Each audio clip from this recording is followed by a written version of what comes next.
Welcome back to my channel once again, folks. Welcome back. What I'm going to talk about today is, it's such a tragedy, folks. Because like I said before, it's a lot of things going on behind the scenes, people. Yes. Sacrificing of kids, newborn babies. Yes.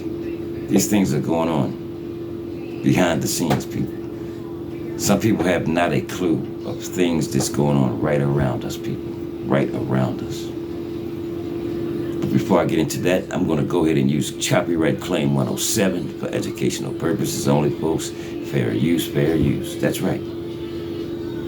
Because this is a shame, folks, and a disgrace unto God, people, for these type of things to be going on. But they are. And something needs to be said about it, folks. Yes. But like I said, copyright claim 107 for educational purposes. Fair use for learning, teaching, educating, motivating, and uplifting, folks. That's right. And without further ado, let's get right into it, folks. All right? Let's go.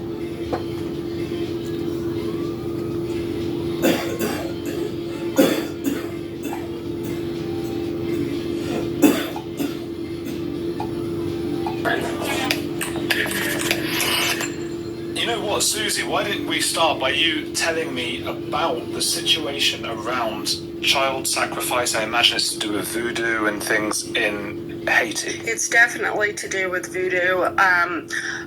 I think the best way to explain it to you without being absolutely, I'm going to try to do it in a way that you can understand without having actually experienced or seen it. It is to do with voodoo. It's said that blood gives power, and especially if it is a firstborn child, the power of that blood is supposedly stronger, and it's done more for political purposes.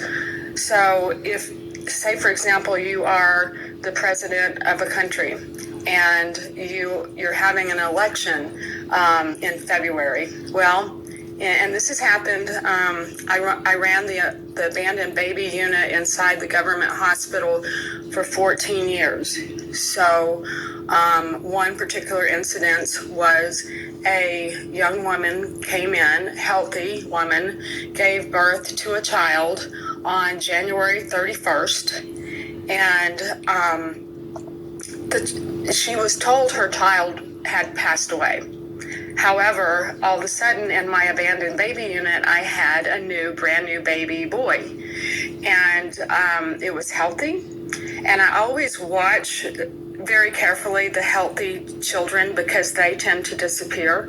They are usually, the nurses at the hospital have a deal with an orphanage or orphanages that when a healthy baby is born, they will call the orphanage and say, we have a healthy one.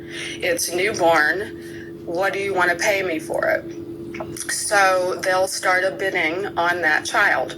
Well, I didn't know that there was a ritual for political purposes of sacrifice for a child a firstborn child that was healthy. So this particular January 31st. See, folks, I want you to hear this with your own ears, people. This way you won't think that I'm just making things up. No, I want you to hear it with your own two ears, people. This is what's going on behind the scenes, folks. They're taking these babies, they're sacrificing these babies for money, folks. Do you understand? Money. Like I said, the root of that money will make people do some strange, crazy things out here, folks. Money. It's greed, folks. Do you hear what I'm saying? Greed. Let's get back to the clip, folks.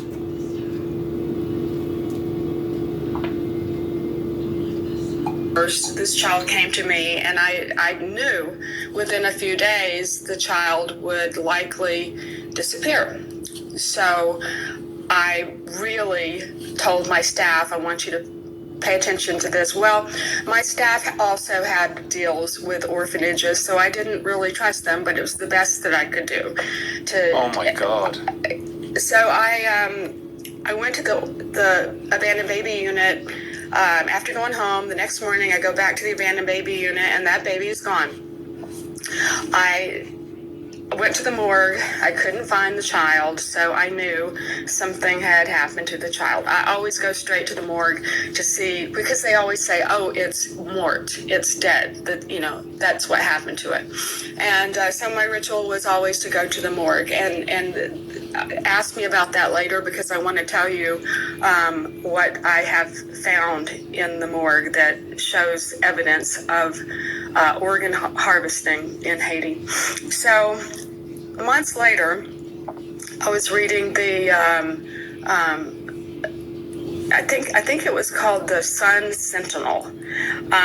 It's a Florida newspaper.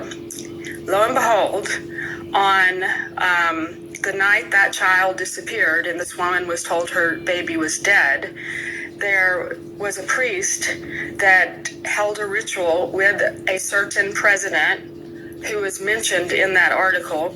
The priest actually gave his name and told of how it was done.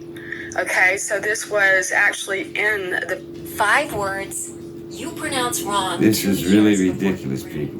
Do you hear what I'm saying? This is a disgrace, folks. This is a disgrace. Yes, this is a disgrace, folks. But this is what's happening to our missing kids, folks. That's right, organ harvesting. Yeah, they're harvesting the organs. They're selling these organs. They're sacrificing the blood of these babies, folks. This is what they're doing, people. Yes, this is what they're doing. All of this stuff has been going on for decades, people. This stuff has not just started. But in the days that we're living in now, it's getting even worse. Yes, it's getting even worse, folks. Do you hear me? Let's get back to the clip. It has nothing to do with that. It's not true. So I started talking to, I have 100, at that time I had 165 employees. Now I have 123. Every one of my employees has a story of a baby in their village disappearing on a certain political event. And I don't think that over 100 people would tell different stories with the same theme separately. I've talked to some of my children who have grown up and moved out of my orphanage, who are now living in villages, and asked them, you know, can you talk to me about what you've seen? Have you seen babies disappear, and can you explain that to me? Well, talk about sensational, and it is very sensational. Voodoo runs through the veins of society. This is what they're doing, folks. Whenever a kid is missing, folks, you can believe this is where they're at. So they tell us that the kids are missing. But the kids are actually gone, folks. They're harvesting their organs. Their organs have been taken. They've been sold for cash. All for the love of cash, people. This is what I'm telling you. America is greedy, folks. Do you hear me? People are just greedy for cash. This stuff has to stop somewhere, folks. Yes, it has to stop somewhere. But let's get back to the clip and finish this thing up, folks.